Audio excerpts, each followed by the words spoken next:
Hall எல்லாருக்குமே வணக்கம். Welcome back to my channel. So இன்றைக்கி நம்ம ஷார்ட்ஸ் வீடியோவில் என்ன பார்க்க போகிறோம்னாக்கா Vishwarupini statue which is located in Ejipura, Bangalore. So Ejipura வந்து ஏரியா, நான் இங்கே தான் ஸ்டே பண்ணிகிட்டு இருக்கேன். இந்த சிலை வந்து ஆல்மோஸ்ட் நான் ஃபிஃப்த் ஸ்டாண்டர்டில் இருக்கும்போது என்ன சொல்லிட்டு இருந்தாலும் இந்த மாதிரி ஒரு சிலையை வந்து செதுக்கிறதுக்கு ஸ்டார்ட் பண்ணியிருக்காங்க. ஒருத்தரோட கனவில் வந்து அந்த சாமி வந்து இந்த சிலையை வைக்கணும்னு சொல்லிட்டு சொன்னாங்க.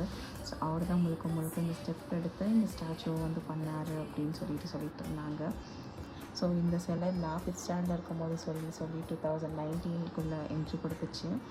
என்ட்ரி கொடுத்தோன்னே கோவிட் டைம் ஸ்டார்ட் ஆச்சு. பட் தென்ட்டும் அவங்க வீட்டில் விடாப்படியாக வந்து சிலையை செதுக்க ஆரம்பித்தாங்க. இதுக்காக கோடிக்கணக்கில் காசு செலவு பண்ணி தான் அவங்க பண்ணியிருக்காங்க. எங்கள் ஏரியாவில் இந்த மாதிரி ஒரு விஷயம் நடக்கிறது எனக்கு ரொம்ப சந்தோஷம். இந்த ஓப்பனிங் கூட ரொம்ப அன்எக்ஸ்பெக்டடாக இருந்துச்சு, எனக்கு அவ்வளோவா தெரியாது. சடனாக வந்து இந்த மாதிரி வந்து சிலை ஓப்பனிங் இருக்குது, கும்பாபிஷேகம் இருக்குதுன்னு சொன்ன உடனே ஓ சூப்பர் அப்படிங்கிற மாதிரி தான் இருந்துச்சு. நீங்களும் எங்கே இருந்தாலும் விசிட் பண்ணுங்கள்.